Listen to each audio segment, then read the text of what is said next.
Just days before WWE rolls into Toronto for the Elimination Chamber pay-per-view, the premier promotion in professional wrestling stopped in Cincinnati for the go-home edition of Raw on Netflix.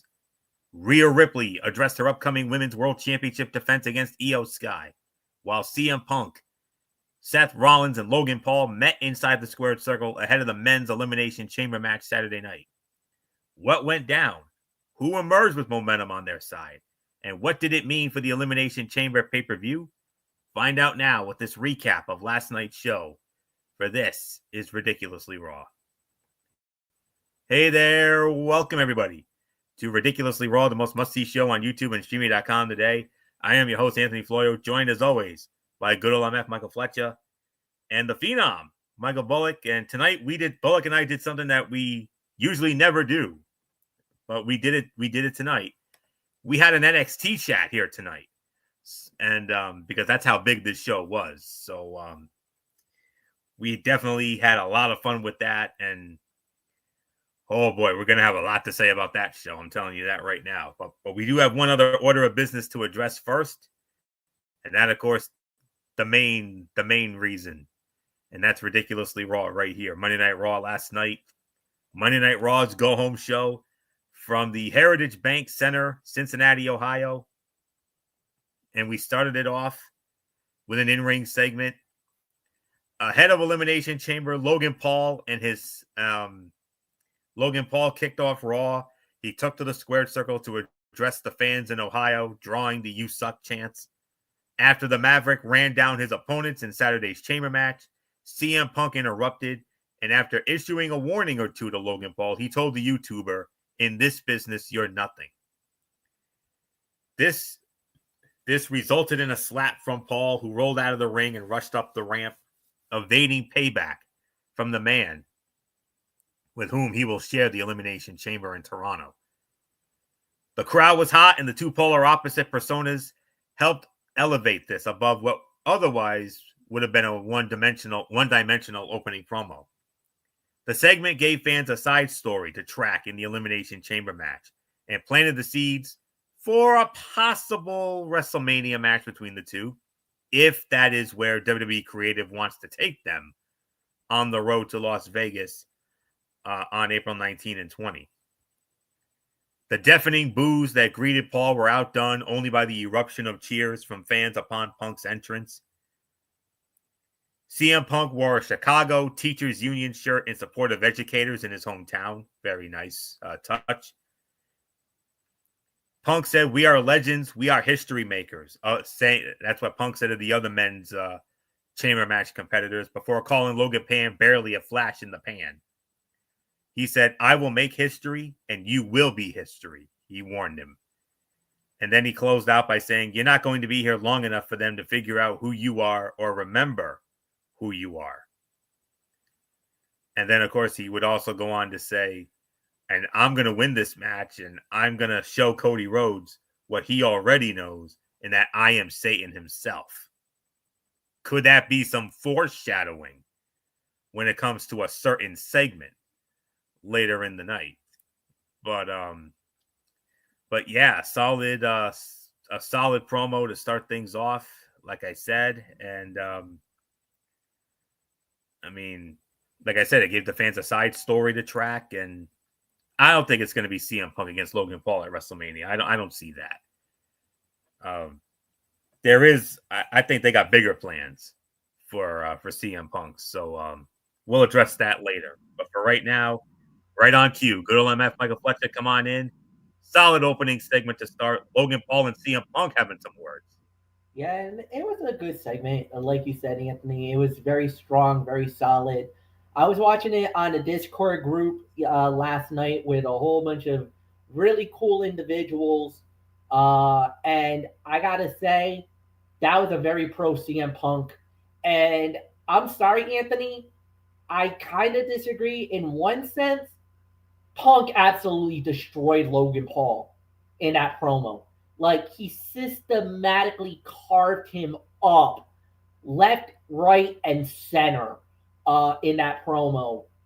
And the thing is that the only thing I disagree with CM Punk is to call him that he is a nobody or an afterthought.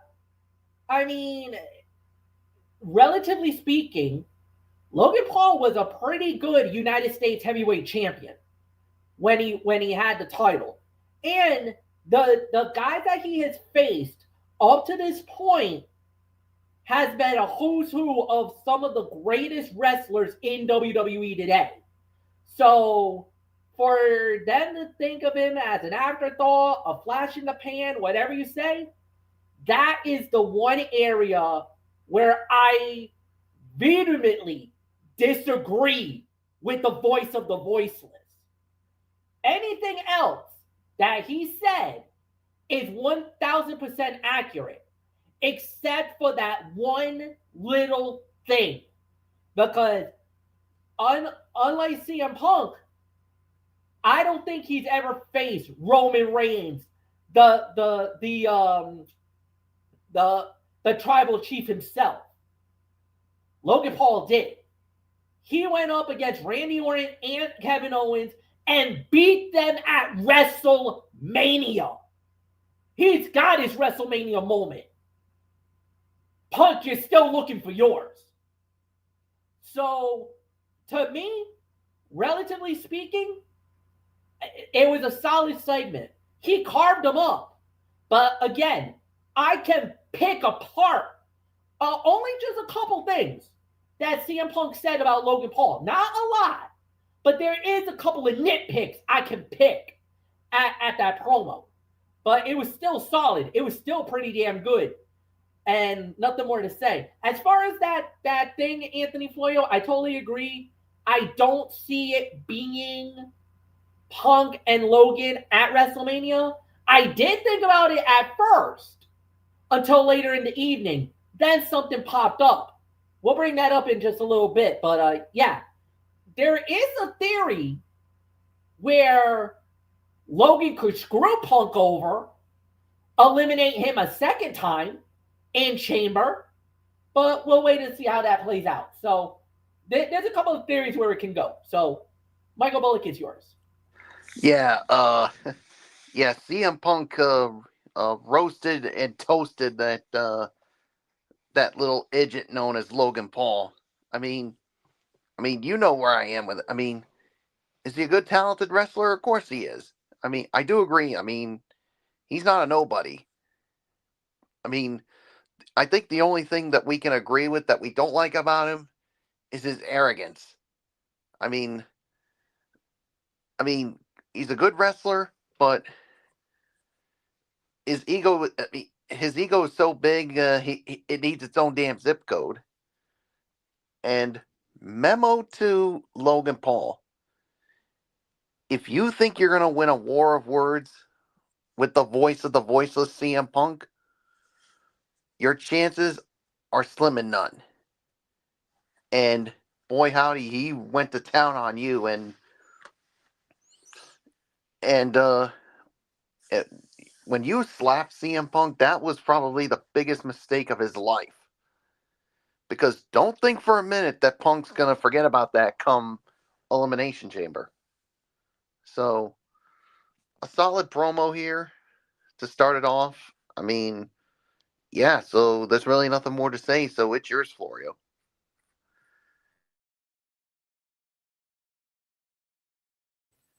All right. And we get into our first match of the night, a triple threat match. And let's take a look at that triple threat match here, as it was Penta squaring off against Ludwig Kaiser and Pete Dunne. And the winner of the match in 9 minutes and 15 seconds, Ludwig Kaiser. Ludwig Kaiser steals it.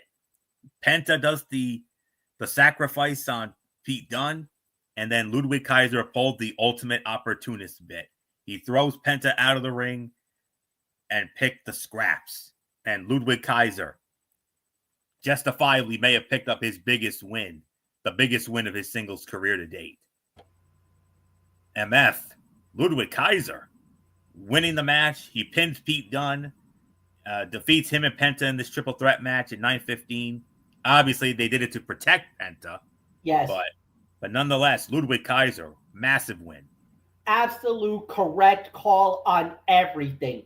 Ludwig needs to win more than anybody else right now.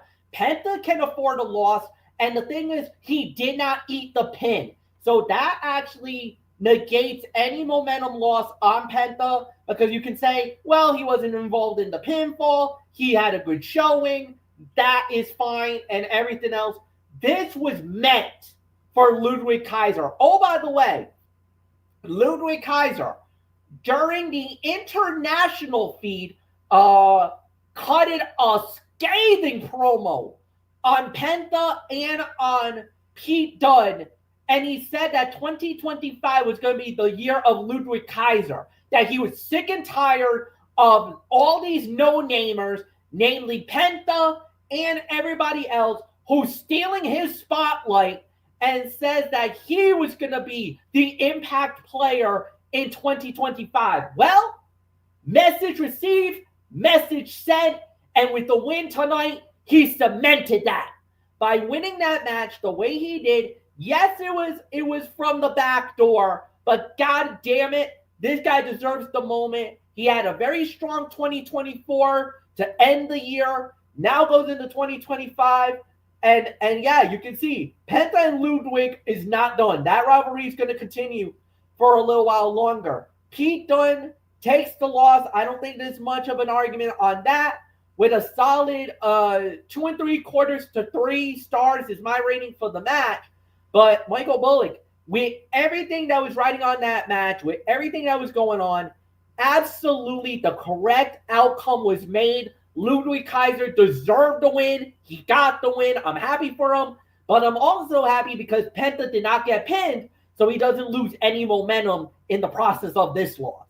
And you gotta say, Fletch, that Ludwig Kaiser needed to back up that scathing promo, because if he lost this match, he would have been an absolute fool. And it was an excellent promo by Kaiser. It was one of his better promos. I'm so mad, and I feel bad for you guys on Netflix in the United States, because you missed out on this. Unless you have, I think they said if you got like the $24.99, like the 4K, you might get that extra, but I don't know if that's accurate or not. But I know the international fans got it, because one of my buddies, thank you Discord, one of my buddies actually had the international feed. He popped it up when Ludwig started cutting that promo.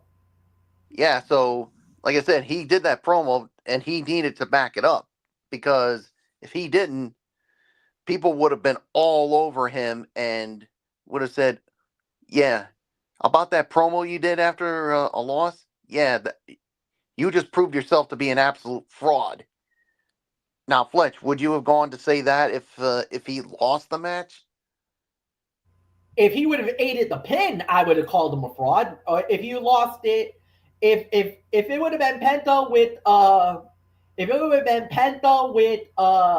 Pete Dunne, then no, he doesn't lose any momentum. But if he had taken the pinfall, but if he would have aided the pin, then yeah, he would have been. Then you would have said, yeah, your promo doesn't mean a damn thing. No. But it doesn't matter because he did win. But he did get the win, so yes, it's one win. So the thing is, can he keep the momentum going through the rest of 2025? That's the thing we got to keep an eye on with this. I mean, and that's the correct call on this. And like you said, also with Penta not taking the pinfall loss. I mean, it doesn't hurt him at all, because I will tell you this right now: if Penta had taken the pinfall loss, that would have been a huge mistake on the part of WWE. I mean, you built this guy. I mean, he's the hottest thing right now, and for him to take a pinfall loss would have been a huge mistake. But they protected him, and it was Pete Dunne that took the loss. So 2 3/4 to 3. It's yours, Florio. Solid 3 for me. This was a fun 3-way match that had the fans hanging on every near fall and being solidly behind Penta. Ultimately, Ludwig Kaiser scored what can best be described as an upset win, but it's one that continues his rivalry with the Luchador. What the end game is remains to be seen, but if WWE does not have a clear path to WrestleMania for Penta as of yet, keeping him in the ring with Ludwig Kaiser is not a bad call at all. Ludwig Kaiser has done a magnificent job of utilizing the promo time between breaks to get himself over and evolve his microphone presence. He has been a staple of those off-air promos for those without ads on Netflix and has really highlighted himself as someone with tremendous upside. We also knew WWE would present Penta in a way that maximized his marketing and merchandising potential. But few could have imagined how much the WWE Universe would love him this early in his run. So a solid 3-star match for that. And then we had Jackie Redmond back from her Four Nations face-off commitments. She was in the stands with the Women's World Champion, Rhea Ripley. Women's World Champion Rhea Ripley joined Jackie Redmond in the stands for a brief promo about her Women's World Championship defense against Io Sky next Monday night on Raw in Buffalo. And the Australian reminded everyone of her dominance in the 5 years since she last squared off with the Genius of the Sky in NXT, by the way, and ran down the list of superstars she has defeated in that span. Sky appeared, vowed to win the title, and wrapped up the short segment by vowing to win the title next week. Imagine the speed with which Io Sky had to navigate the entire Heritage Bank Center to find where Jackie Redmond was conducting her interview with Ripley just to come face-to-face with her in the closing seconds. That is dedication.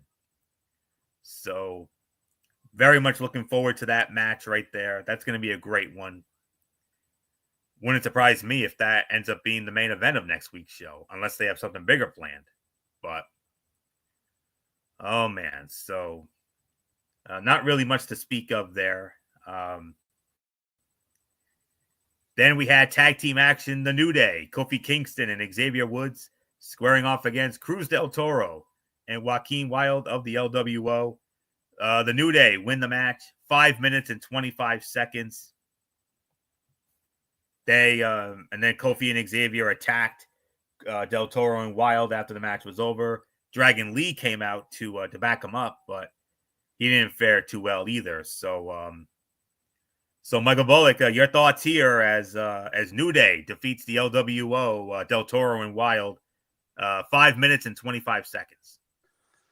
A little too short for my liking. I mean, I would have loved to see a little more out of this. I mean, with the body of work of these two teams, but I will give it about maybe 1.5 to 2 for the effort. But yeah, a New Day. I mean, of course, continuing their dominant heel run here, and yeah, I mean, we'll see what happens next with them, and of course, as you saw, of course, later on with them, they confronted main event Jey Uso and said, "We hope that Gunther beats you again, and you don't win the world title."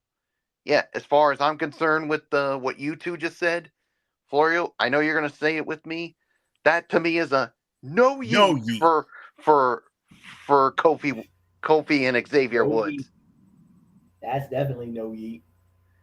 Yeah, if you think we're going to give you a yeet for that one, yeah, no chance in hell of that happening. It's yours, Florio. I'm still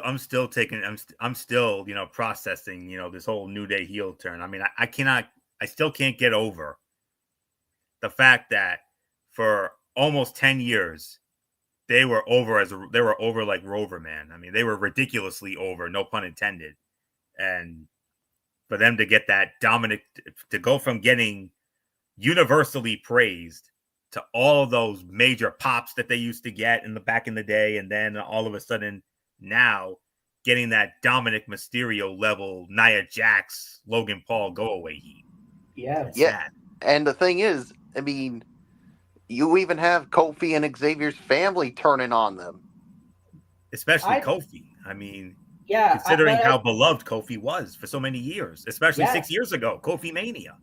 And the thing is, it's a brilliant move. It is. It is a brilliant move that they're getting this heat. But the thing is, it's like you said, Anthony, to generate this much hatred and everything else, and go figure, it was when they ran down Big E, who is such a beloved character, and I think that's why. That's why everybody's turning on them, because of the fact of the respect, the love, and you also got to remember there was a major league sensitivity because of the injury that basically knocked Big E out of WWE. And there's a lot of people that feel like that's why they're getting such the negativity that they're getting right now, because because if it was any other time, all right, maybe it's not viable, it's not believable. But because they ran him down over the fact that he got his injured neck, that's the minute where everybody's like, oh no, you're not getting away with that. And that's why they're getting what they're getting. It's kind of like, if you think you're going to get away with that, Kofi and Xavier, you're not. You're not going to get any sympathy, no matter how hard you try to justify what you did. You're not going to get any love from anybody in the WWE universe or the locker room. Yeah, and that's why, because it's such a sensitive, because injuries occur in wrestling.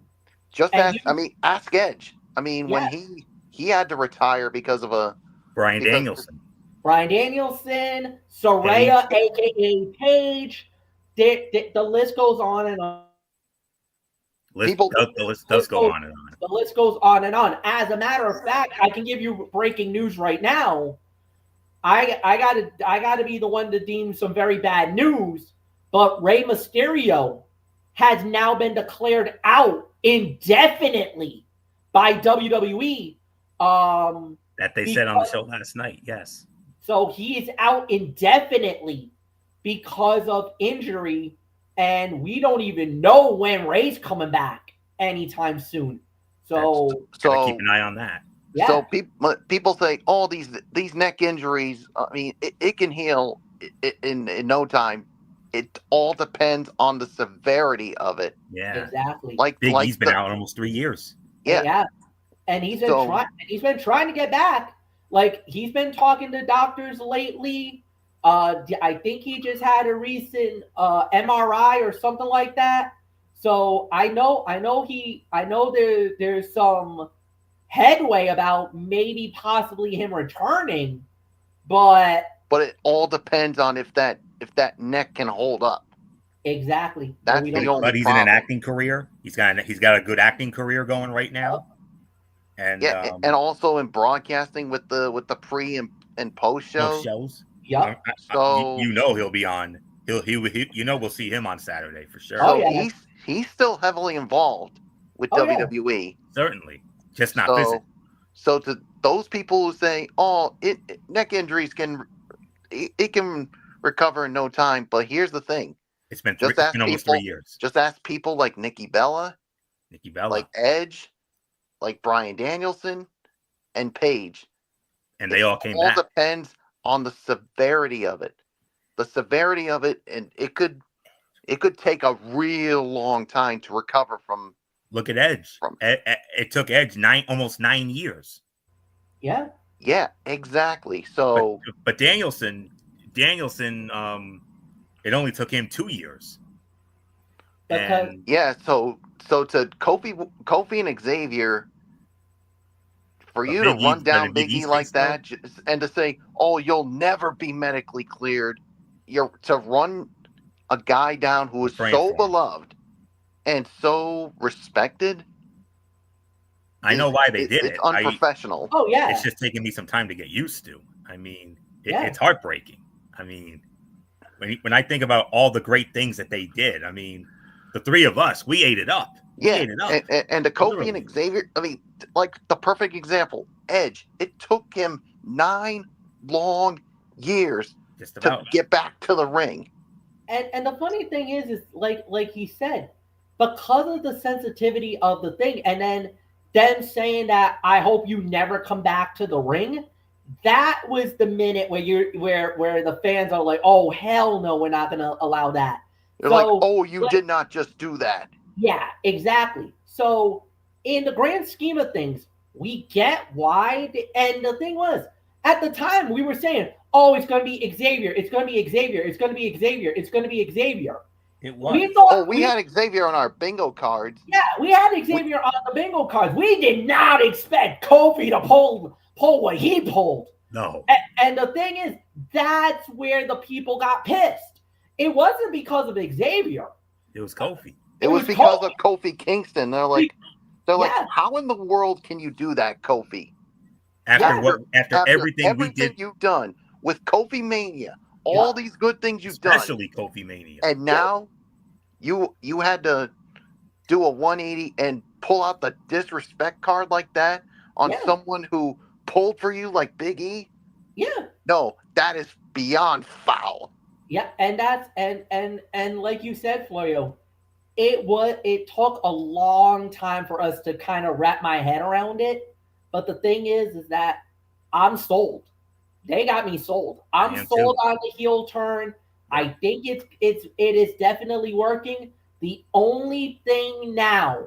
Where do they go with this? No. You know where they go with this?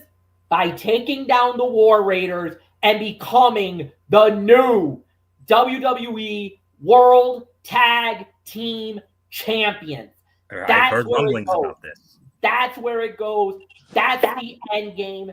That's where it sets up. And if for some reason, and here's a real twist and irony, this is what I would do if I'm WWE.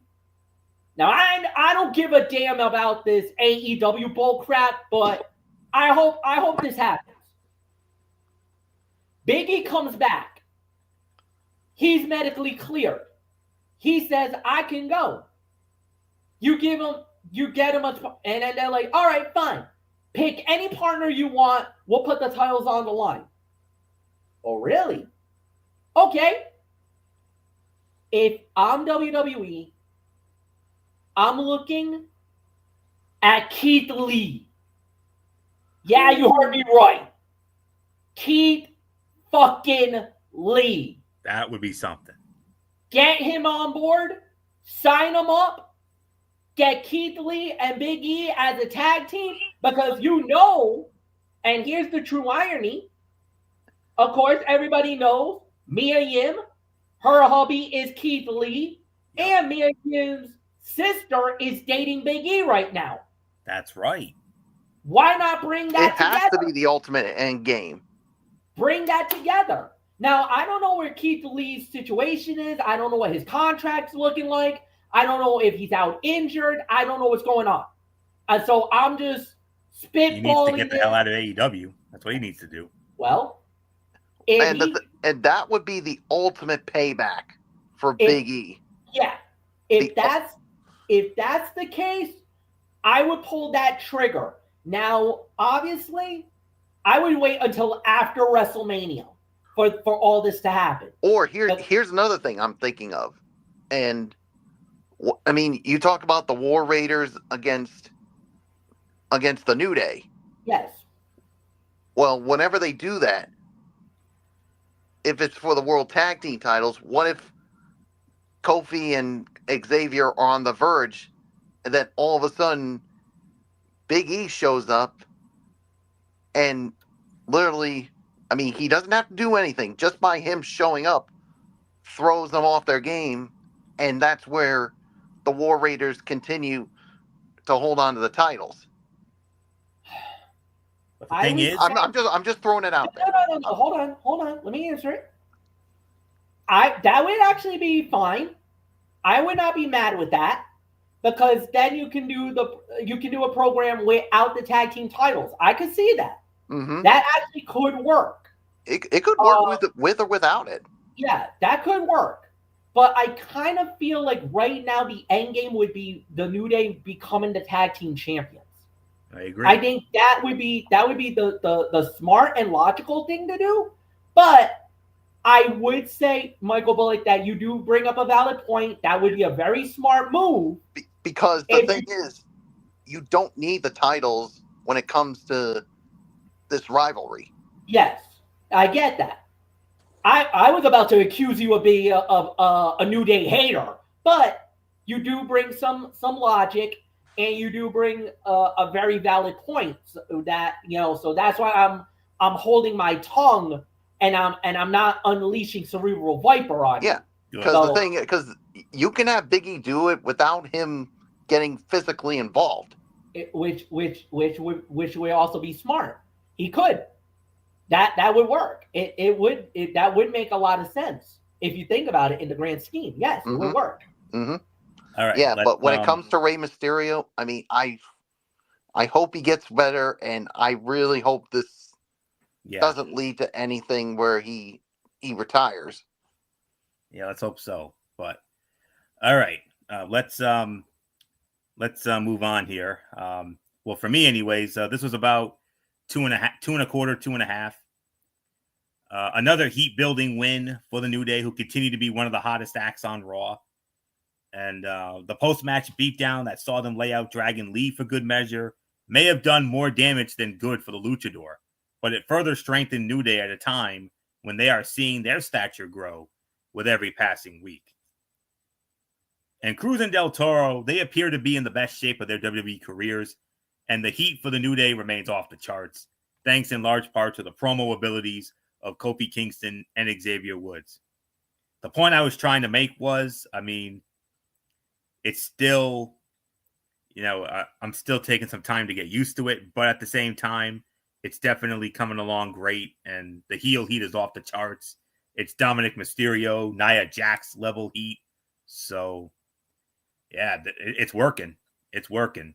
But I cannot help but think about all the great times that they gave us, for all those years. And we ate it up. The three of us ate it up, especially. And Bullock when he was doing the trombone bit, missed those days.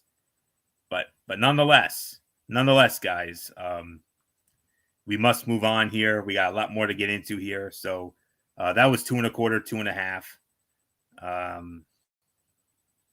All right. Next up, ahead of his WrestleMania 41 match against Jey Uso, World Heavyweight Champion Gunther issued a once-in-a-lifetime opportunity for Akira Tozawa to do something he claimed Jey Uso would never do: earn his respect. So it led into a match with Gunther and Akira Tozawa, and Gunther wins the match. 2 minutes and 50 seconds. I'll tell you what, the underdog showed great fire here as he unloaded on the ring general early, but the dominant champion overwhelmed them with some devastating strikes, chopping the air out of Tozawa and finishing him with a powerbomb. After the match, Gunther continued to punish his opponent and even downed Otis with a sleeper when he attempted to make the save for his partner. And then Jey Uso hit the ring, chased off Gunther, and stood tall to close out the segment. This was a great bit of business that highlighted what can happen when Gunther's hubris gets the best of him. It's a story that will almost certainly play out at WrestleMania. And kudos to Tozawa, who showed great fire here as he fought from underneath. While it wasn't quite on the same level, this contest was reminiscent of a criminally underrated match between Triple H and Taka Michinoku from Monday Night Raw in the year 2000, where the game worked overtime to put over his opponent, even though the light heavyweight champion stood no chance of winning. Gunther selecting Tozawa as his opponent because he is a glorified cartoon character, just as the Reign General believes Uso is, was a nice bit of creative that makes sense within the context of what we know about the World Heavyweight Champion. And can we get Gunther versus Otis after this one? Because that match sounds like a great time. So if I were to put a rating on the match, I would give it about maybe 1 to 1.5 if I wanted to. So it technically is a cutout, but if you guys want to give your thoughts on it, feel free, MF. Cutout, definitely, but I will agree with that. I would like to see Gunther versus Otis. I think that match actually could be solid. And I do kind of feel like I think Otis could challenge Gunther. I think he'll probably say, "Hey, I don't like what you did to my little buddy and what you try to do to me, and now I'm going to challenge you to a fight." And I think Gunther would definitely say, "Yeah." I think he'll probably agree to that, and we might get a solid fight, even though I think Gunther will win. But I think that could be a solid fight. And yeah, give credit where credit's due to Akira Tozawa, man, because there was a moment in that fight where you saw the fire, you saw the passion, you saw everything that he did, and then there was a couple of moments where yeah, he got squished like a bug, and we were just like, oh, this is getting hard to watch at one point. But solid match to say the very least. Nothing special, but and Michael Bullock, if you want to say anything, obviously I'm going to call it a dud because, like I said, it wasn't anything special, but it's totally your call. Yeah, I'm gonna call it a dud as well. I mean, it's worst fight of the night. I mean, yeah, yeah, I could see them doing Otis and Gunther, for Otis wanting to get payback for not only what happened with him, but with Akira Tozawa. But we'll see what they do. So nothing more to say. I thought, like I said, I thought it was a 1 to 1.5 star match. I mean, Tozawa for almost got him. He literally had a hope spot in this match. So, but I do agree with you guys. It is the worst fight of the night, absolutely. So not much more to say on that. Let's move on now. The women's Intercontinental Championship matchup. The champion, Lyra Valkyria, defending against the woman she defeated in the finals of that tournament to win the title in the first place, Dakota Kai. Dakota Kai getting a rematch by virtue of winning a contenders match against Ivy Nile.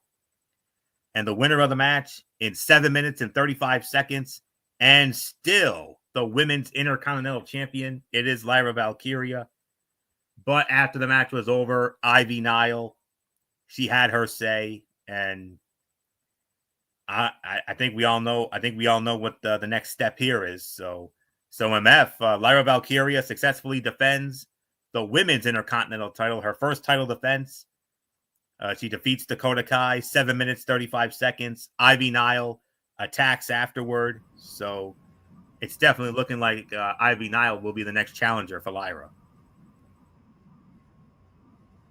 Yeah, 2.5 stars is my rating for the match. I thought they did a very solid job with this matchup. The outcome was never in doubt. I kind of felt like Lara was going to win it. This was actually her first official title defense as the women's intercontinental champion. And I thought they did a really good job. I love the respect at the end because this meant a little bit of some hinting about maybe Damage Control going back to heels again. Obviously, in this instance, she did not, which was good. I actually did not mind that. And then obviously Ivy Nile coming out, jumping both Dakota and Lara. Obviously, when Dakota was going up the rampway, she got jumped, and then Lara got jumped because she was celebrating in the corner, and she got pulled off the corner, and Ivy just destroyed her. So I mean, that is definitely looking like maybe that could be the next matchup. Now, are they going to pull the trigger and give Ivy Nile the Intercontinental Championship? That remains to be seen. I don't know. That could be very interesting if they do that. But I thought so far so good. Solid matchup. Nothing more to say. Michael Bullock, I'd say about 2.5 stars, and it's yours. I'm gonna say when it comes to when you ask the question of will they give Ivy Nile the title? I'm gonna say, and I don't know how you guys feel about it. I'm gonna say probably no, because I mean, Lyra hasn't had the title for long. Give her a good little run with it, and then eventually have her drop it. I mean, but you never know. They could pull the rug out from underneath us. So we'll see what happens. I'll give this about 2.5 on this one. But yeah, I mean, like you said, Ivy Nile attacking both Dakota Kai and Lyra Valkyria after the match. I think this was her way of sending a message to Lyra, because they've had the interactions backstage, and it seems like Lyra Valkyria has always passed up on Ivy Nile. And Ivy's like, you know what? I'm sick and tired of being disrespected by you for you to continue to pass up on me. So I'm going to force my hand and say, this is my way of my shot at the title. So message sent. Will Lyra give it to her? Who knows? Nothing more for me to say. It's yours, Florio. In a rematch from the finals of the Women's Intercontinental Championship Tournament, Lyra Valkyria took on Dakota Kai. As has been the case throughout their rivalry to this point, the match highlighted the in-ring chemistry of the competitors. And this was a strong bout coupled with a post-match angle that propels things forward and gives fans an indication of what is next for the champion. Help make this entire segment a sizable thumbs up. Even if Valkyria versus Kai is a lot more interesting than Nile challenging for the gold. Michael Cole noted Valkyria is 2-0 against Kai, but winning 3 in a row is a difficult ask of anyone. The champion showed solid aggression, working over Kai as the challenger played the de facto babyface role. The pace quickened coming out of the break, and the crowd finally got behind what the competitors were doing. An impressive delayed suplex did not hurt. Justifiable, this is awesome chants rang around the arena, proof that fans will react when the women's division is allowed to have longer competitive matches. Wait till the main event, I'll tell you that right now. So 2.5, teetering on 2 3/4 for this. All right, and then after that we had Jackie Redmond she conducted a sit-down interview with Sami Zayn that was listed as being filmed, quote unquote, earlier today. Redmond said something else happened this week and asked Zayn if he would be willing to share what happened. Sami Zayn said he went to Kevin Owens' house. Zayn said KO wasn't home, but his mother was visiting. And Zayn said he had a nice conversation with Kevin Owens' mother. Zayn said he couldn't look at himself in the mirror when he got home because he did not know what his intentions were when he went to Owens' house. Zayn said that he and Owens have never involved family when they feuded in the past. Zayn said he doesn't recognize himself or Owens. Zayn said he doesn't know what he's capable of, nor does he know what Owens is capable of. Zayn mentioned that his neck is not 100% yet. Zayn said people should be concerned about what he's going to do to Owens. Zayn said it will be a war and it will be insane. He said this will be worse than everything they've done to each other over the years. Zayn said he hopes Owens is ready because it's going to be a bad time for both of them. Very well done there. Very well done indeed. And it gets the non-sanctioned match even more over than it already is. And it leaves us saying, okay, we're ready for this. We want to see this. We're intrigued. We want to see what happens with this. They could very well damn near steal the show on Saturday night. They really can. So very good sit down interview by Miss Jackie Redmond there. All right. Then we had the Intercontinental Heavyweight Champion Braun Breaker squaring off against Dum Dirty Dominic Mysterio. Braun Breaker wins the match via disqualification, 3 minutes and 25 seconds. Another cutout here.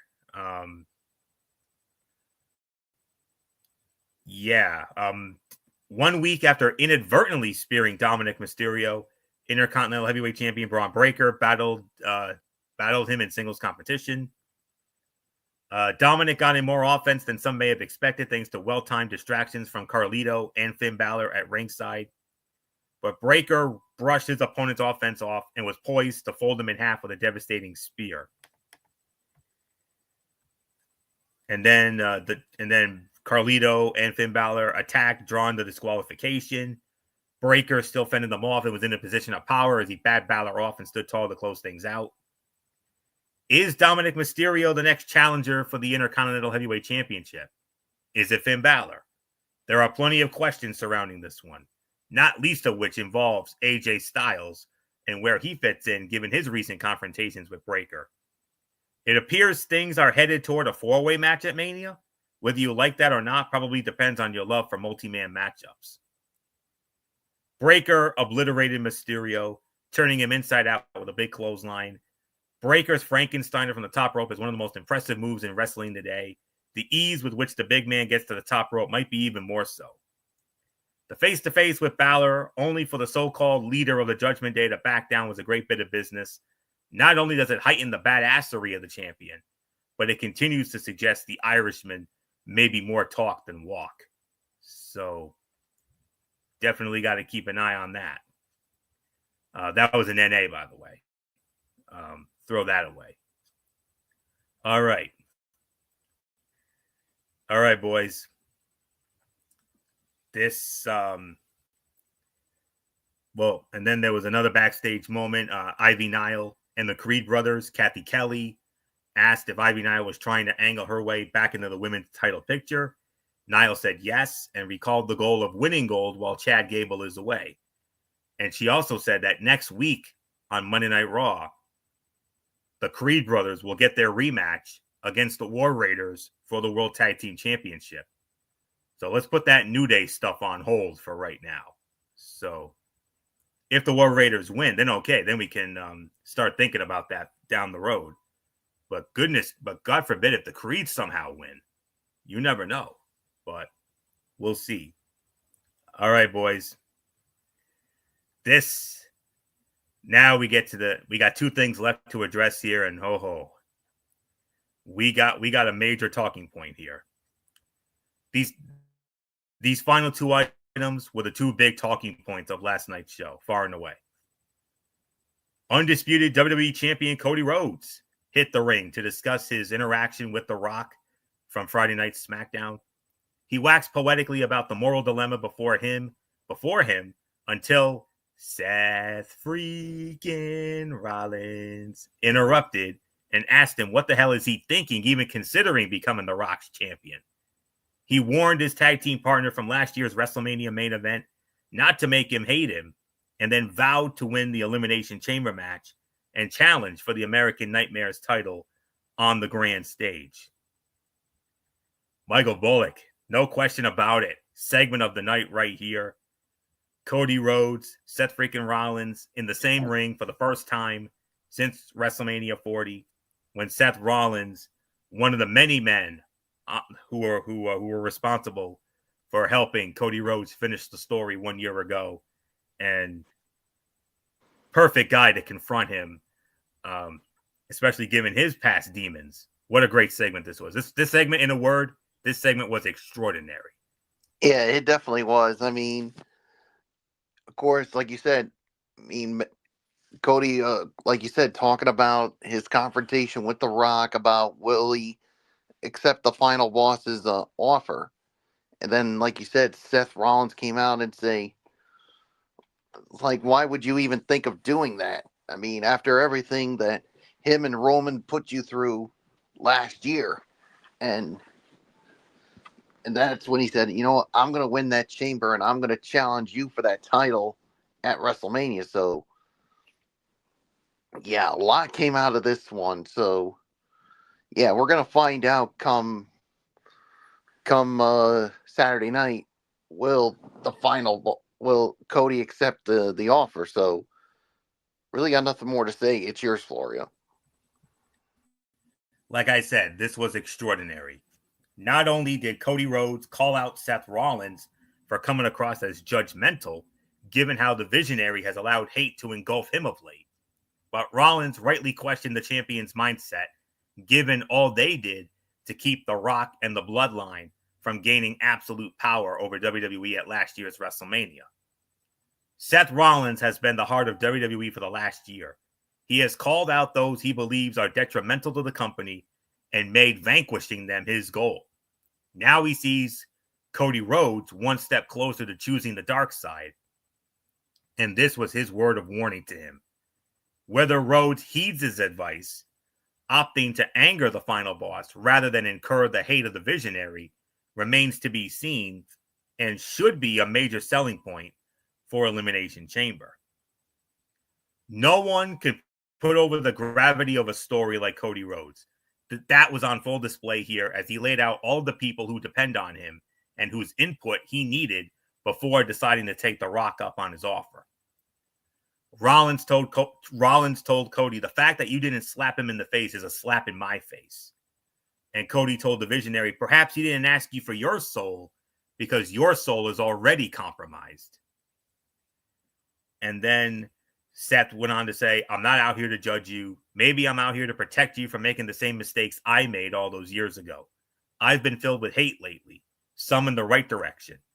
To guys like Roman Reigns and CM Punk, I don't want to hate you. Don't make me hate you, Cody Rhodes. And then Rollins, with one last warning, said, I'm not coming for your soul, but I am coming for your title. Extraordinary. Now, this past Friday night on the Cerebral Smack Talk, MF and I, we had a bit of a discussion about this, and MF brought up some great points. So go back and watch that. Go back and watch last Friday's Cerebral Smack Talk if you haven't had a chance. When we talked about this ad nauseum here, and I'll tell you what, MF threw down the possibility of John Cena, and while he made a very valid point and a very valid argument for John Cena to sell his soul, because let's be realistic.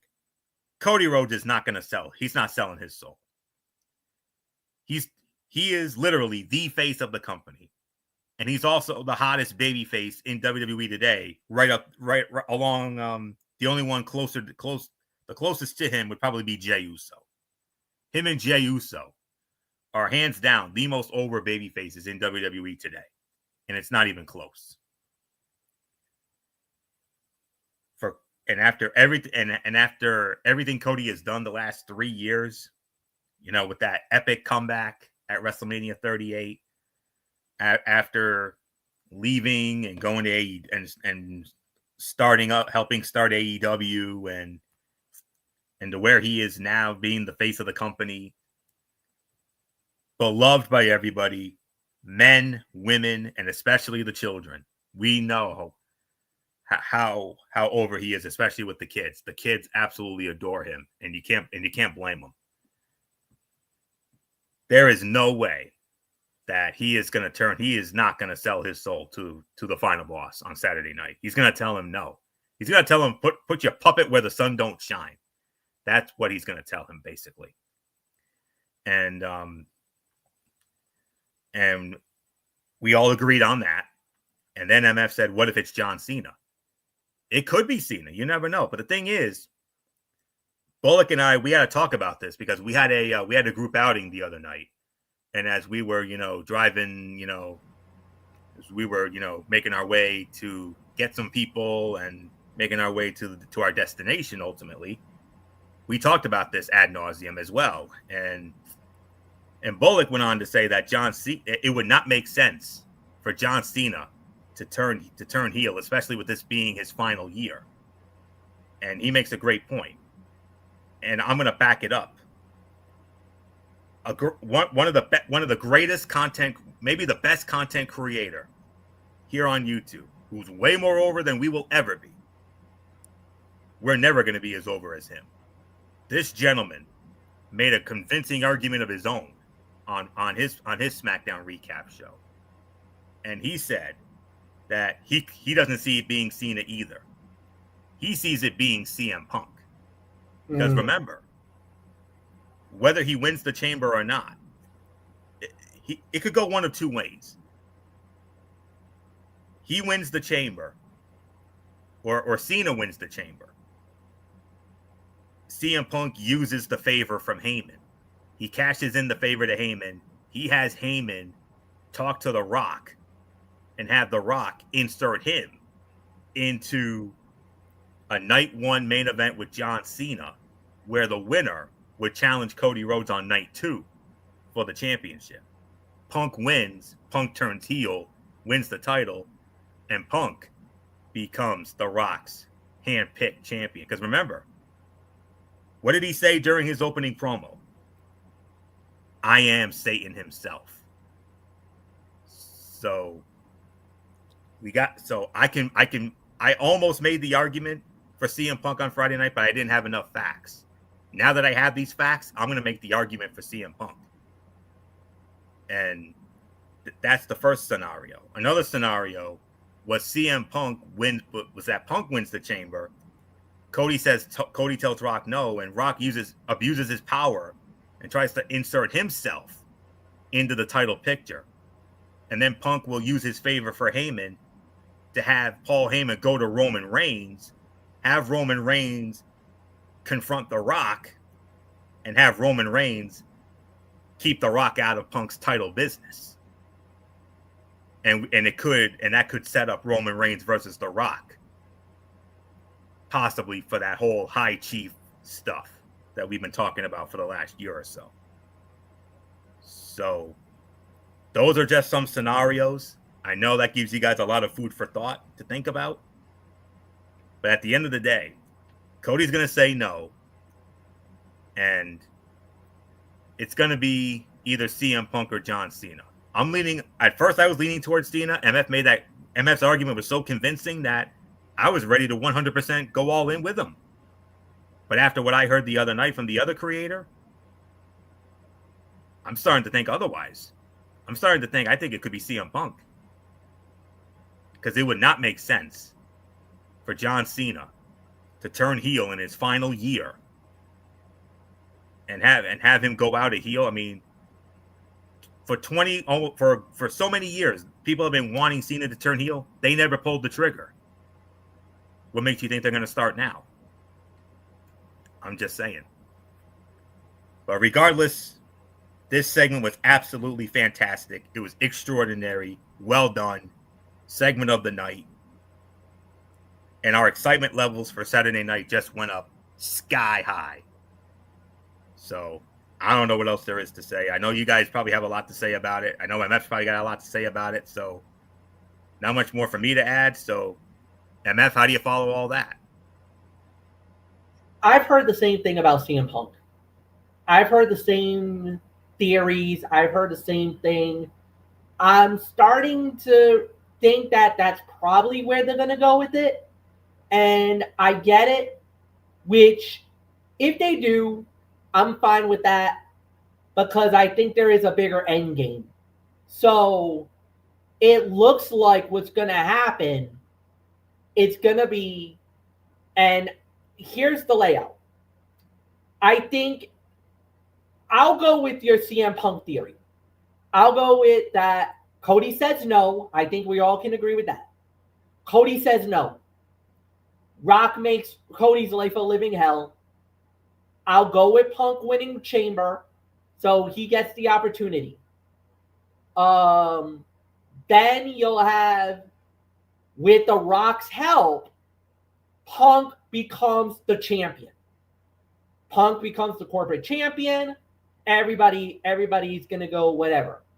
Triple H is going to get pissed because now he's going to feel like, whoa, no. I don't give a damn if you're the board of directors for TKO. That's bullshit what you just pulled.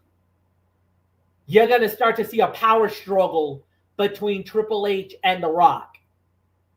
And I think it's going to divide WWE as we know it. So, this is my theory. The rivalry continues. Goes all the way to Survivor Series. Team Rock, Team Triple H, War Games.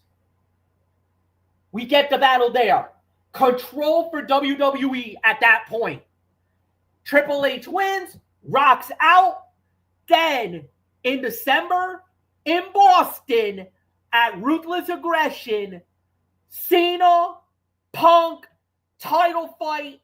Cena gets 17. He ends his career as champion. So we get it all. I wanted Cena to be the one to win it. to get the 17, it'll happen. It's gonna happen.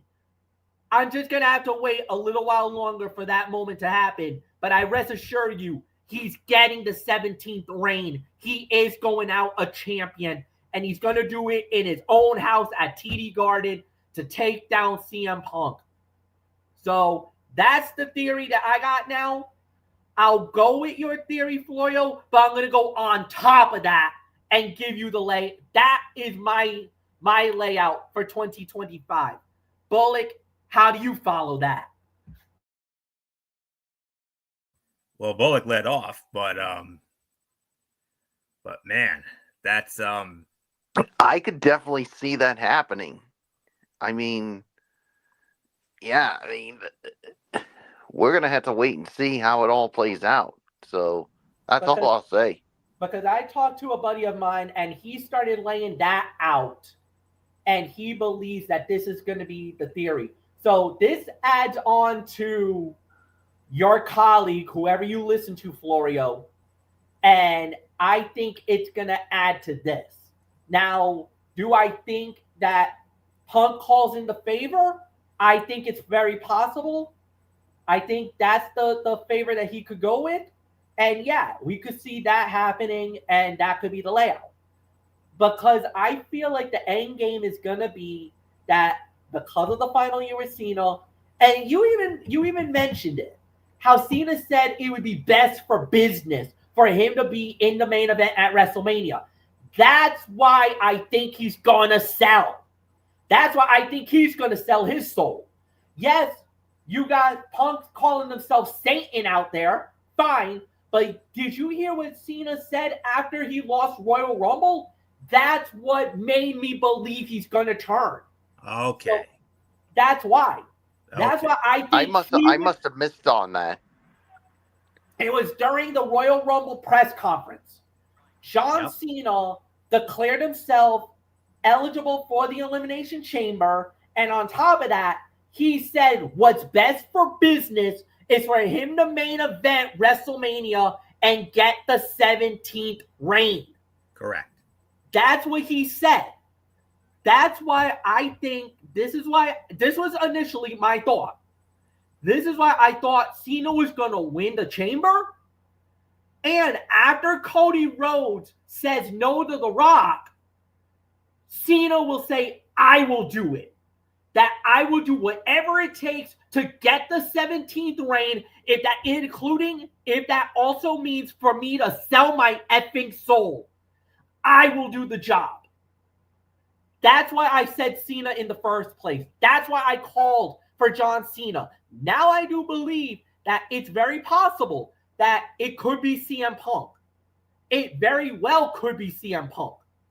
So we're going to have to wait and see. If Punk wins it, maybe it's him. If Cena wins it and gets the main event spot, do I see Heyman calling the favor? Absolutely. I think Punk will call that favor and have him go after it. I totally believe that could happen. So we'll see. But there's two scenarios right now that's playing through my head. If Punk gets the title, then we go from there. But if Cena wins it all and turns heel, I think that would be more better than anything else, because like I said, we need something that's going to jolt the WWE universe. Why not a heel John Cena turning his back on everything he stood for? The hustle, loyalty, respect.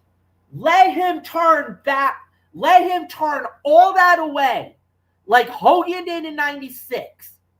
That would be ramifications throughout the woodwork, and it would be the greatest storyline in WWE history. That's why I was going with Cena at first. Do I see Punk winning it now? Absolutely. And because there's a few people that's been calling for Punk to win this. Why? I don't know. But does it make sense now? Absolutely.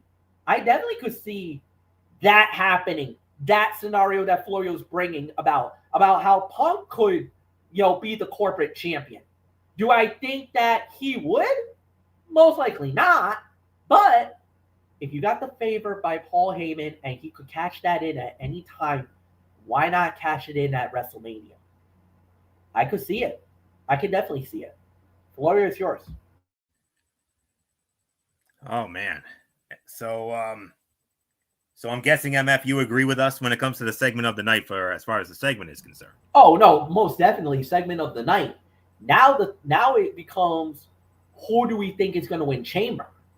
But like you said, if Cena wins it, Punk could easily just call in that favor, and then from there, who knows? But that's going to be the ramifications of everything. It's just, how does it play out going to WrestleMania? Because that is going to be the most important thing. Night one is going to become so vital for that night, because that will tell us everything we need to know about night two. Because night one's going to become that big of an impact for us more than anything else, because that is going to determine where we play for night two. So this is going to be very interesting to watch. Oh yeah, absolutely. And if Cena does pull, if Cena does pull the sell, if Cena does sell out here, I remember on Friday night you also compared it to Stone Cold Steve Austin and Vince McMahon at WrestleMania 17. Yes, I did, and I think it would even be bigger than that. But the thing is the one man who's going to be ultimately pissed about the whole thing is going to be Triple H. Oh, of course. Triple H is going to go flipping mad if it was.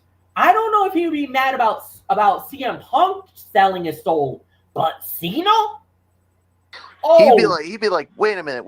We put this whole farewell thing together, and for you to pull this crap. That's why I think it's going to be Cena, because at some point Triple H needs to get involved in this storyline and assert his authority. Mm-hmm. Because at that point, that's when the power struggle is going to begin. Because that's where you say it's going to lead to war games to see who controls WWE. Oof. Holy hell. That I think is going to be the end game. That's where I think it's going to be the end game. So whoever turns his back on WWE, whoever decides to jump to the side of The Rock, is going to be that guy's big name. Now, the theory that you bring is that I think it's going to be, if you say CM Punk, it would work up until, because then you can have Cena insert himself, or Triple H could insert Cena in for that title fight in Boston in December, Ruthless Aggression, where he could go for the 17th reign, win the title, and end his career as champion of the world. And then I would believe you put the title up for grabs at the Royal Rumble, for starting in 2026. Oh, by the way, in Saudi Arabia. Would you put the title on the line in the Royal Rumble match itself? Yes. A la 1992. Oh, that would be something. We'll have to wait and see.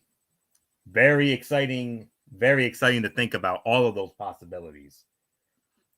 We only have a few days left to think about it, guys, because remember, Friday night on the Cerebral Smack Talk, we give our predictions. So think about it for the next few days. All right. Let's see here. And then from there, it was announced that next Monday night on Raw, which will be live from Buffalo, the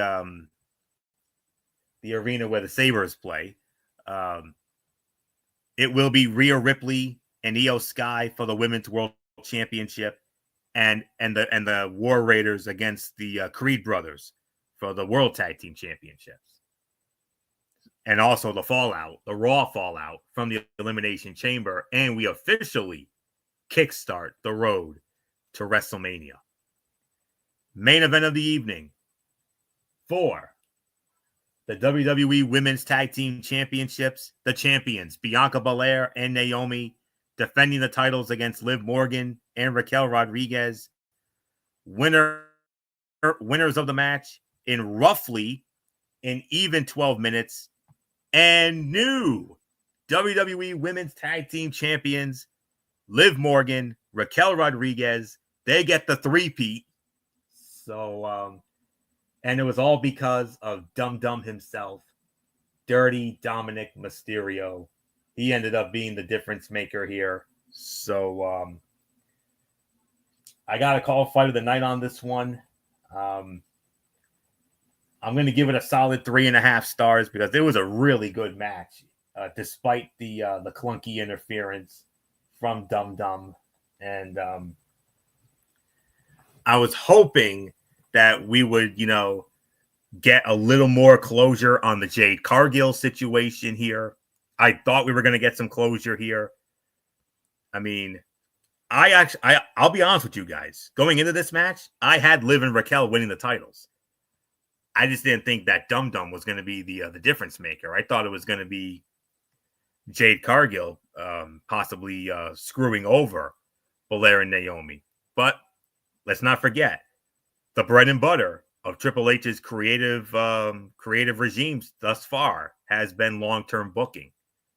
So we'll cross that bridge when we get to it. But for right now, as far as this is concerned,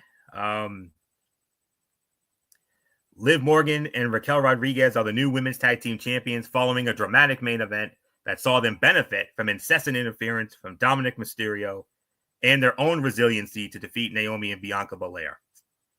The near falls were plentiful, and fans ate up every one of them, never quite knowing if the seemingly unbeatable champions would overcome the heel tactics used by their opponents.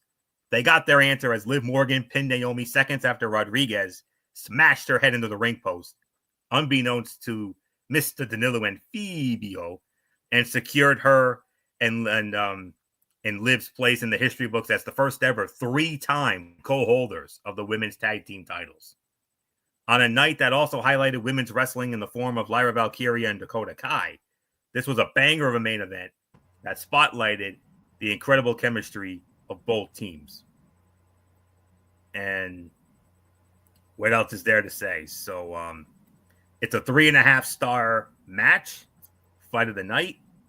And I know a lot of people are asking about the Cargill situation. Don't worry. We will cross that bridge when we get to it. We'll cross that soon enough. Long-term booking, people. Long-term booking. We'll get our moment with that when it comes.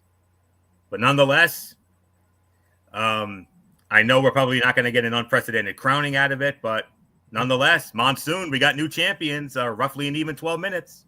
Yeah, history was made, no doubt about it. A three-peat as Liv and Raquel does win the tag team championships. It is not an unprecedented crowning.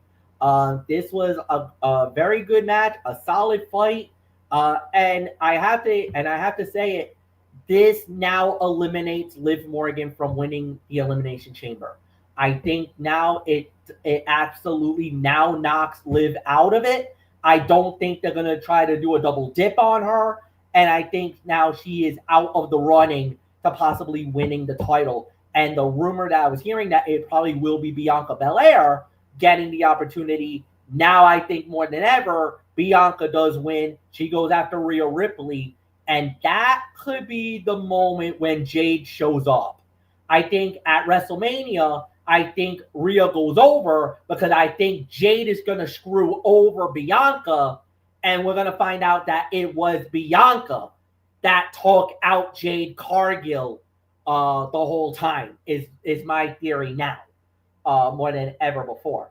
So I think what it's going to be is I think Jade is going to think that Bianca took her out, and I think that she influenced Naomi to take her out. So I think Bianca was the ringleader, and Naomi was the accomplice to the crime. So I think that's why we're going to see what we're going to see coming up. So now, because a lot of people were talking about maybe it being Bianca versus Rhea at WrestleMania, I think it's gonna become more apparent now I just don't see. I know, Anthony, you alluded to that maybe Liv gets the shot. I think after winning the titles last night, I think now she's eliminated from getting the double dip. I don't think they're going to do double jeopardy for her, and I don't see it now. So, congratulations to Liv and Raquel for winning the titles. I know one person that's probably not so happy about this moment is one Michael Bullock because of Dum Dum sticking his nose where it didn't belong. But again, he helped, he benefited, and look, he may have been in the doghouse for Liv because of what he tried to do with Rhea Ripley at on the first Raw at Netflix on January 6th. But Michael Bullock, I kind of feel like after what Dom just did to help Liv win the WWE, he's out of the doghouse. He's more than out of the doghouse. He leaped out of the doghouse on this one. Yeah, and yeah, like you said, new tag team champs, and yeah, I think you can definitely say that Liv is now out of winning that Elimination Chamber.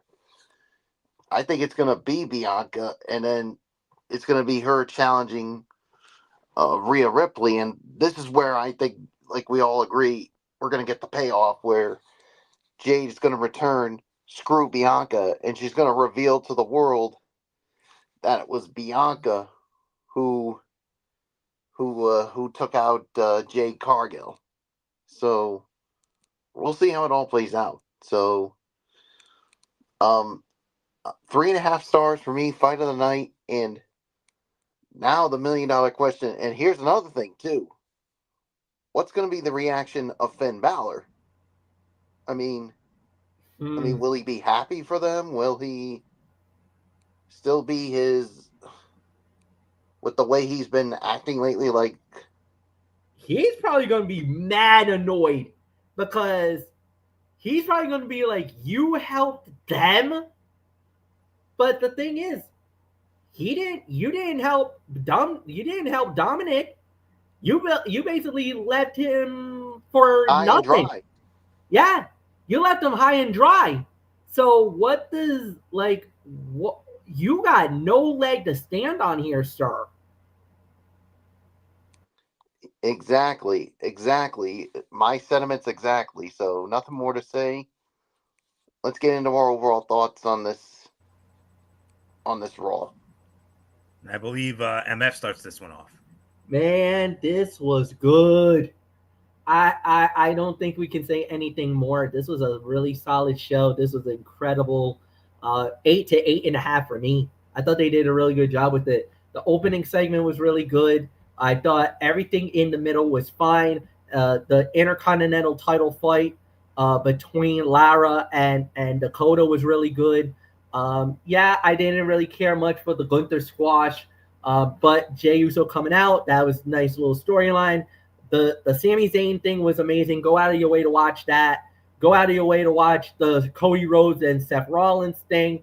The main event was absolutely insane. Yes, we can be a little down about the way that how it ended and maybe the outcome because we'd be a little peeved about it. But all in all, solid show. 8 to 8.5 for me. Bullet, go.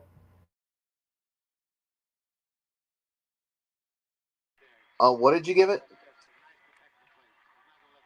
8 to 8.5. Yeah, I'll give it 8. I'll give it about an 8.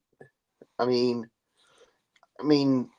everything else was good. I mean, the only downside is the 2 short matches with Gunther and Akira Tozawa in the other match. I mean, but other than that, everything else was really good. So, 8 for me. So Florio, let's quickly get to you, and then we'll get into NXT. On a night when WWE needed to put a bow on the hype for Elimination Chamber, it not only did that in the form of the CM Punk, Logan Paul, and Seth Rollins, Cody Rhodes promo segments, but it also delivered some stellar in-ring work while highlighting the women's division. Penta, Pete Dunne, and Ludwig Kaiser kicked things off with a strong triple threat before Lyra Valkyria and Dakota Kai turned in a solid Intercontinental title match. To cap it all off, Liv Morgan and Raquel Rodriguez bested Bianca Belair and Naomi in a match that had main event heat and a few great near falls that had fans eating out of the palm of the wrestlers' hands. This was arguably the best and most complete episode of Raw on Netflix yet. It bodes well for it that some of its best television has been produced for the streaming giant over the last month. So 8 to 8.5 out of 10 for me as well. I 100% concur with MF's ratings. So, you thought that show was newsworthy? You ain't seen nothing yet. NXT. WWE and TNA's partnership has led to some interesting interactions recently, but things picked up tonight with 2 cross-promotional title matches. Moose put the TNA X Division Championship on the line against Lexis King, while the Hardy Boys defended the TNA Tag Team Championships against the No Quarter Catch crew, Miles Bourne and Tavion Heights. In addition to that, a third title bout saw Stephanie Vacour defend her Women's North American Championship for the first time against Carmen Petrovic. Let's take a look at everything that happened on tonight's newsworthy episode of NXT. From the Andrew J. Brady Music Center in Cincinnati, Ohio, on the CW. And we started it off with our first match of the night. And, I can't think of a better way to start it off than having MF's girl, Stephanie Vacour, the Women's North American Champion, with her first title defense as she defended the title against Carmen Petrovic. Winner of the match, 11 minutes and 39 seconds, and still the NXT Women's North American Champion. It is indeed Stephanie Vacour. But hold the phone. There was more. After the match was over, who comes out? My girl, the NXT Women's Champion, the beautiful madness, Julia. Julia and Stephanie in the ring. And Julia, oh my goodness, Julia. Oh, Julia. As if not only I, but we couldn't love you anymore. You gave us something that we've been wanting to see for the longest time since both of you came into here. She laid down the challenge to Stephanie. Let's find out who the better woman is. And ladies and gentlemen, it was made official by General Manager Ava later in the night. But gentlemen, it is official. In 2 weeks, on Tuesday, March 11th, from the theater in Madison Square Garden, NXT Roadblock on the CW, free television, I might add. And yes, Bullock, don't worry, I'm going to do it exactly as you wanted me to. You got to do it. Champion versus champion. Champion versus champion. Title for title. Julia versus Stephanie Vacour for both the NXT Women's Championship and the NXT Women's North American Championship. Yeet! Yeet. Consider this the female equivalent of the Ultimate Challenge. Julia as the de facto Hulk Hogan, Stephanie Vacour as the de facto Ultimate Warrior. But before I know we're all chomping at the bit here, trust me, I know. And this is where Bullock and I started having our first ever NXT chat. Let me tell you, they used a steady pace. It took a couple of minutes. They kept things technical at first and traded some takedowns and near falls. It took a couple minutes before they started incorporating strikes into their offense. They used a steady pace for this bout so they could up the intensity for short bursts of time. The crowd was vocal during those sequences, but its silence during the less exciting moments was just as noticeable. Solid outing from two women who have both been important figures in the NXT women's division in 2025. They did a good job escalating the action, so it was at its most exciting toward the end. Vacour picked up the win to retain her title in a hard-fought bout. Julia came out, and they agreed to have a match to find out who the best champion is. My God. And I'll tell you what, Stephanie Vacour, Vacour is so smooth. She could have gone right to the main roster. She's that good. And I thought Petrovic was doing a great job selling in this match. My only criticism, for Stephanie Vacour, no offense, MF, no disrespect intended to your girl, but her 619 needs a little work. But other than that, solid match. 3 1/4, 3.5 stars. Outcome never in doubt. I'm glad they at least made Carmen, I'm glad they could have very easily had her deliciously squash her. They could have. Yeah, could have, but they didn't. They made her look good. And I'm very happy about that because I am a big fan of Carmen Petrovic. Oh, I love Carmen. But I love Julia a little bit more. And we're all excited about this. I mean, yes. It's the female equivalent. Like I said, this is the female equivalent of the Ultimate Challenge. They're the two biggest international females in wrestling today. Julia representing Japan and Stephanie Vacour representing Chile. Oh, that's awesome. Yeah. And ever since both of them came in here, we've been saying it. When are we going to get it? When are we going to get it? We all thought for sure, it's got to be Stand and Deliver. Nope. It ain't going to be Stand and Deliver. We're not waiting that long. Oh, no. We're getting it in the theater in Madison Square Garden in 2 weeks. Yeah. On free television, no less. Yep. On the CW. Sign us up, man. Sign us the F up and just get us to the theater. Just get us there now. That's all I am going to say on this. So 3 1/4, teetering on 3.5 for the match. As solid as the match was, I think we all know what the real talking point is. And Bullock and I, we talked about this ad nauseum during our impromptu NXT chat here tonight. This has got to be the main event. Oh yeah, it will. There were other matches that were announced tonight, just as exciting, just as big. We'll get to those in a bit, but my God, I don't know what else there is to say. 3 1/4, 3.5, MF. My girl Julia, the Beautiful Madness, versus your girl, the Dark Angel, Stephanie Vacour. Champion versus champion, title versus title, the theater in Madison Square Garden. Need I say more? Yeah, this is going to be, without a doubt, one of the biggest matches in the history of NXT and practically one of the biggest matches in WWE women's history to see this go down. I hate to do this.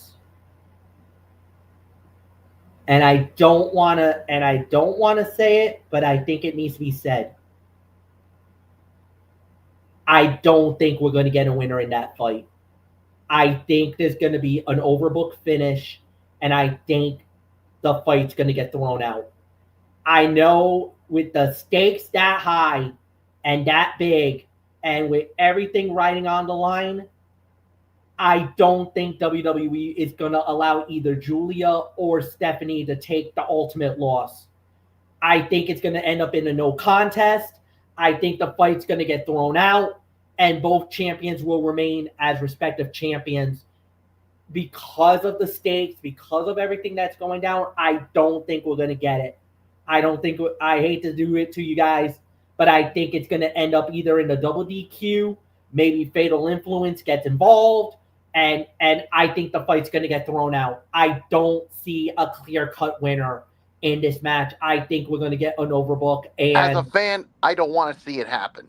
I understand it, but I think the logic is going to be they don't want either one to take a major loss here, and they're going to want to protect both women in that aspect. That's why I would call for the double DQ or the fight to just be straight up thrown out, because you don't want to hurt Julia, you don't want to hurt Stephanie Vacour. A match like this, maybe at Stand and Deliver we get a clear-cut champion. I'm sorry, I think they're going to pull the rug out from under us because of this event. I think we're gonna get the rug pulled. So that's my call. This was a 3-star bout. This was a hell of a match between Carmen and Stephanie. I thought they did a really good job, but I hate to say it, Bullock, and I hate to say it, Florio. I think they're gonna pull the rug out from under us. I don't think we're gonna get the hype is there, the excitement is there, but I think we're getting the rug pulled, and I think we're not gonna have a double champion. Sorry, I don't see it. Well, this and no disrespect to you, Fletch. This is the one time I hope you're wrong. I mean, because of this match being, I mean, all the hype that's been built towards this. I mean, with two of the greatest international women in professional wrestling, with Julia and Stephanie Vacour. I think every fan would poo all over if it gets to that. But you never know. We've seen crazier things happen before. So, I mean, they may actually they could pull the trigger and maybe we have a double champion, but only time will tell. But, I mean, we won't know till we get to the theater at Madison Square Garden in 2 weeks' time. So, 3.25 for the match, but yeah, this is definitely a big fight field for 2 weeks from now. I mean, Florio, I mean, what are your thoughts on what Fletch just said? I hate to say it, but he makes a very valid argument. I wouldn't be surprised if that happens either. Now that I think about it. Well, I mean do I think it should happen? I think so, but I'm just saying as a fan, yeah, I do not want to see it happen. I don't want to see it happen either. Nobody wants to see it happen, honestly. But but that's why I say make a very valid argument. I mean, professionally, I think I agree with it. I'm just saying as a fan. Oh yeah. I don't want it to happen. Professionally, okay, but but personally, as a fan, no. And we'll just leave it at that. 2 weeks cannot get here fast enough. All right, next up, TNA X Division Championship on the line. The champion Moose defending against the NXT Heritage Cup champion Lexis King. Winner of the match, 9 minutes and 31 seconds, and still the TNA X Division champion. It is Moose. But after the match was over, out comes the NXT champion Obafemi, and he said that he talked to Ava, and he said that in 2 weeks at the theater in Madison Square Garden, it will be at Obafemi versus Moose for the NXT championship, and that's all they're promoting it as of right now. We'll have to wait and see if they add the X Division title to it down the line, but for right now, next week, Obafemi versus Moose. For now, at least for now, for the TNA X Division champion, for the NXT championship at the theater in Madison Square Garden in 2 weeks. MF Moose takes care of Lexis King, 9 minutes and 31 seconds. But in 2 weeks, on top of Julia and Stephanie, we're getting Obafemi and Moose for the NXT championship. Man, this is nuts. I mean, yeah. 2.5 to 3 is my rating. I thought they did a really good job with the match, but yeah, this is gonna be wild. I can't wait. This is gonna be a hell of a match. Moose versus Obafemi. This is one of those matches that people were dying to see, clamoring for, and now we get it. Oh man, this is gonna be insane. Can't wait. It's gonna be wild. Michael Bullock, it's yours.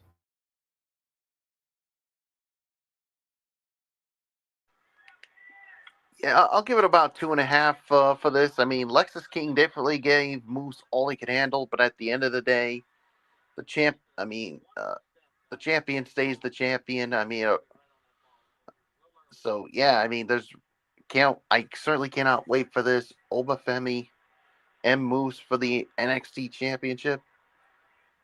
I mean, this is what you would say, Fletch, is a be a man fight with these two. So So yeah, nothing more to say. It's yours, Florio.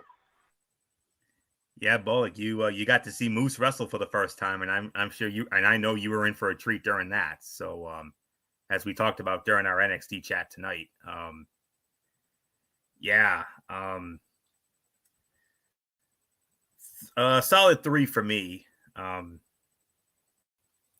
This ended up being a far more competitive match than expected. It would have been reasonable for Moose to win in dominant fashion to set him up for Obafemi. So to see King get so close to winning was a genuine shock. That's all I can really say on that. But man, Obafemi and Moose for the NXT Championship for now, anyways. I mean, those two matches alone, Oba and Moose and Stephanie and Julia, my God, those 2 matches alone will sell the tickets like that. Then we had an in-ring segment. Jordan Grace cuts a promo, interrupted by Roxanne Perez, and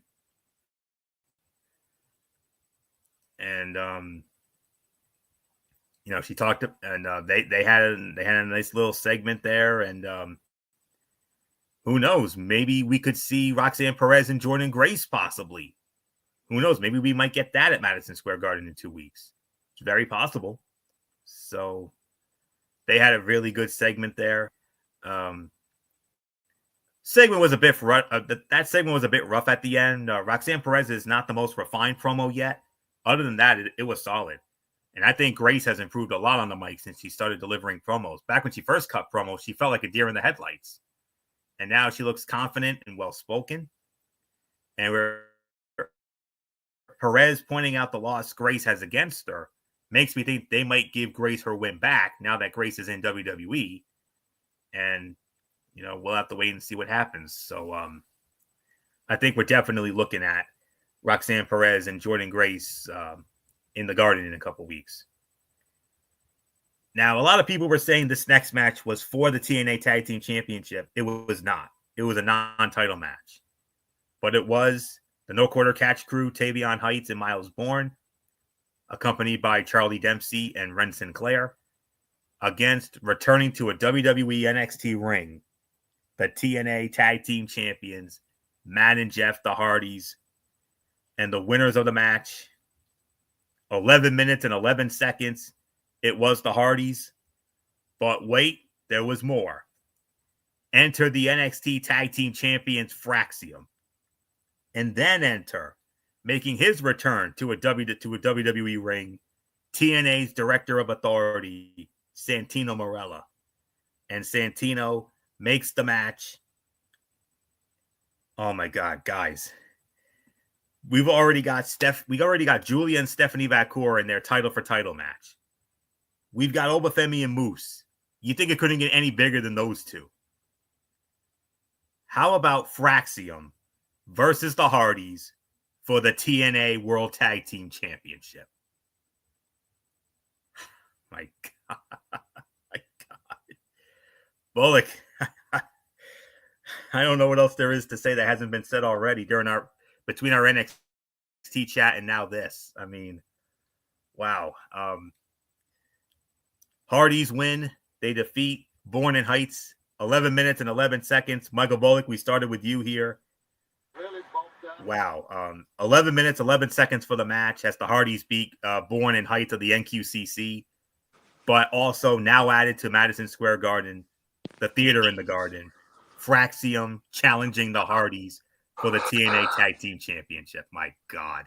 Oh, my God. Man, like you said, as if the special couldn't get any more bigger. Now you add this to the mix. Fraxium, the Hardys for the TNA Tag Team Championship. Oh, man, this is something. So, yeah, I'm going to give this about maybe a 3 1/4 on this. And you could tell, I mean, the moment the Hardys music hit, the crowd literally went nuts. And you could tell the Hardys were very happy to be back in WWE.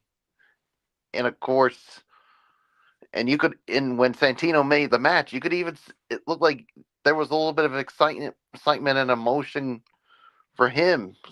So, yeah, a lot to dissect from this. So, there's really nothing more for me to say. It's yours, Florio. Another 3.25 to 3.5 star match. I'll tell you what. Heights and Bourne helped make this a fun and frenetic match. The Hardys will always be popular, but it felt like the rookies were the ones working the hardest here. But Fraxium, they were sitting on the ramp to watch the action, and no surprise about the outcome. Hardys with the classic twist of fate swanton combo to score the win. The Hardys still get one of the biggest pops in WWE. WWE wasted no time getting a new Hardy Boys shirt on the website, and the crowd was hyped to see Santino Marella when he booked the Hardys versus Fraxium for the TNA Tag Team Championship in 2 weeks at the theater in Madison Square Garden on Roadblock. Damn. Well, I don't know what else there is to say. 3.25, 3.5. Stephanie versus Julia, Oba versus Moose, and now the Fraxium versus the Hardys for the TNA Tag Team titles. MF, what's going on here, dude? You said it. Damn. That's all I'm thinking in the back of my mind is, holy freaking crap! What is this? What a time to be alive! And thank you to TNA and WWE for this partnership, because man alive, this is going to be nuts. It was about 3 to 3.25 stars. That's the correct rating for the match. Now to see this going to happen, it's going to be wild. I don't think there's anything bad to say about it, to say the very least. I think it's going to be enjoyable. I like it. There's really nothing more to add. Anthony, it's yours. Oh my, holy hell. All right. All right. Then, well, we after all that excitement, we need a cool down here, and we got one. Lola Vice squaring off against Ariana Grace. Lola Vice winning the match 2 minutes and 27 seconds. Obviously, the worst fight of the night. I mean, if you want to call it a dud, you certainly can. I wouldn't blame you if you did. Not as one-sided as one would expect. Ariana did get a lot more offense than expected before Lola started taking her apart with her kicks. Vice picked up a relatively short and easy win. Her celebration was interrupted by the new group in NXT, causing some mayhem backstage. They took out the No Quarter Catch crew. You saw Tavion Heights laid out. You saw Miles Bourne laid out. You also saw Charlie Dempsey laid out. Man alive.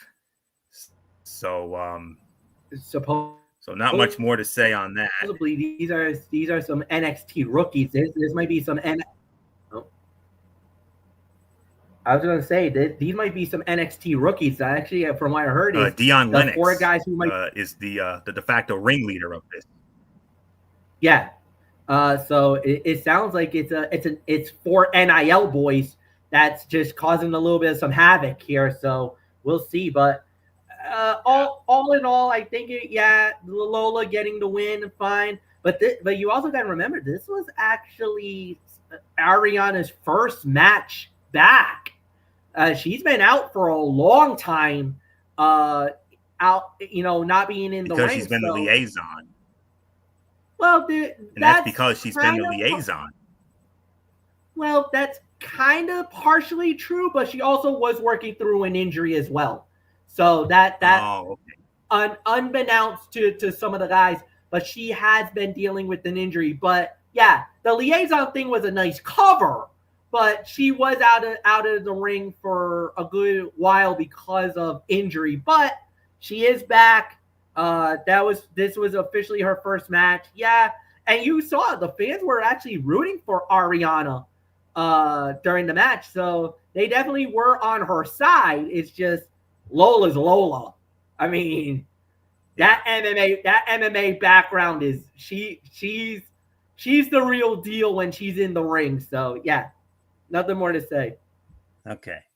And, well, before we get to Madison Square Garden in a couple weeks, we do have a filler show next week, but they gave us 3 pretty decent matches here. Sol Ruka and Zarya are going to team up against Piper Niven and the Women's United States Champion Chelsea Green. We're also going to get Kalani Jordan versus Jada Parker. And in the main event, presumably, Tony D'Angelo defending the NXT North American Championship against Shawn Spears. Not bad for a quote-unquote filler show. So, before we get to the big show in 2 weeks. Main event of the evening, Ethan Page and Wes Lee. They had Tyson DuPont and Tyreek Igwe in their corner, squaring off against Javon Evans and the debuting in NXT, his first match, Ricky Saints, a.k.a. Ricky Starks.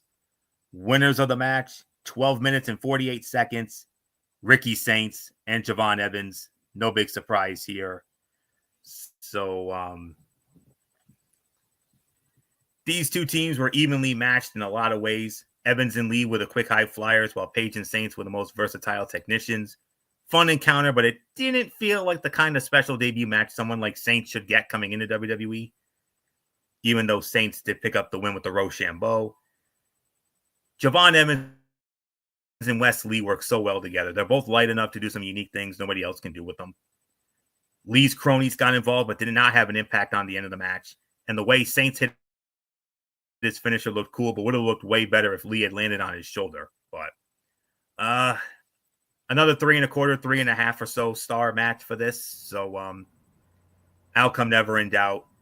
Did you really think they were going to have Ricky Saints lose his first match? No. No. Absolutely not.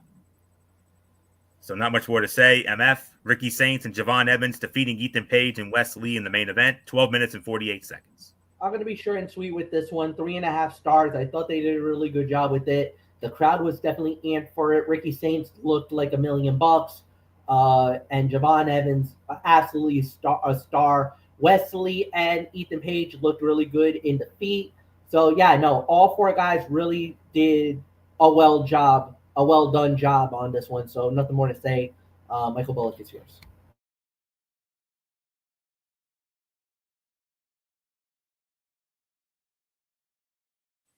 Yeah, I'll give this about 3.25, 3.5 as well. Yeah, there's really nothing more for me to say. Overall thoughts time.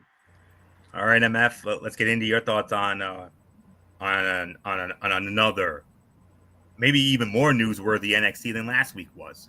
Yeah. Again, I can go 8.5. I thought they did a really good job. Obviously, everybody's talking about the matches that are now being lined up for the big event at the theater in Madison Square Garden, the Roadblock, as you now have Julia versus Stephanie Vaquer, title for title, winner take all, champion versus champion. You got that. You got Moose and Obafemi. As for now, it is for the NXT Championship. There was rumors that this could also be a unification title for title, with the NXT title and the X Division title possibly being in play, but I don't think that's going to happen.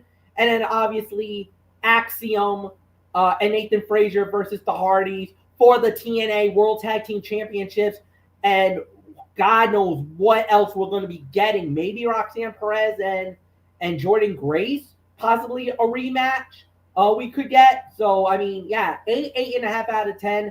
Go out of your way to watch this show. This was lit, man. CW really did a really good job with this one. Nothing more to say. Bullock is yours. Yeah, 8.5 for me. So, yeah, Florida, take us home. All right. Tonight's NXT continued to foster WWE's relationship with TNA by featuring 2 title bouts. And the Moose and the Hardy Boys picked up predictable wins while also being set up for future matches at Roadblock. The best performance of the night was a tie between the Women's North American Championship match with Stephanie Vaquer and Karen Petrovic and the tag team main event that closed the show.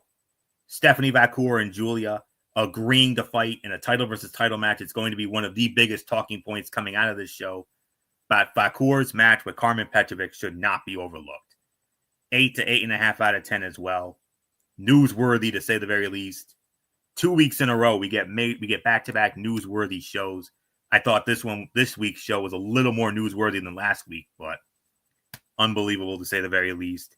Cannot wait for the Garden in a couple weeks. So that is it. As far as I know, MF, I don't believe we have anything on the docket for a Sports World show. So I believe we bypass that and go to Friday night. Is that correct? Cerebral Smack Talk? I do believe so. So let's set the table here. I don't believe we have anything for the docket. So I believe we're going to bypass TXN Sports World for this week. And we will next see you on Friday night at 11 p.m., immediately following SmackDown over on MF's channel, BraceFan 95, Cerebral Smack Talk. We got TNA Impact. We got Friday Night SmackDown. And we're going to preview the Elimination Chamber. And then Saturday night, probably around 10:30, 11 or so Saturday night, MF will also host that. It will be our recap of the Elimination Chamber. And then 1 week from tonight, we do it all over again, Ridiculously Raw.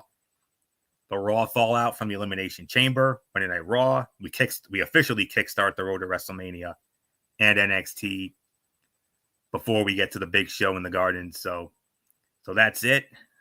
So until Friday night for the Cerebral Smack Talk over on MF's channel, BraceFan 95. This is Anthony Florio here for good old MF Michael Fletcher, for the Phenom Michael Bullock, and of course, always and forever in spirit, the one and only Twisted Angel D.D. Woodson. You know the routine, everybody. Thumbs up. Talk to you later. Yeah. Throw it up Fortune Forest style. Bye for now, my friends. God bless. Be good to each other.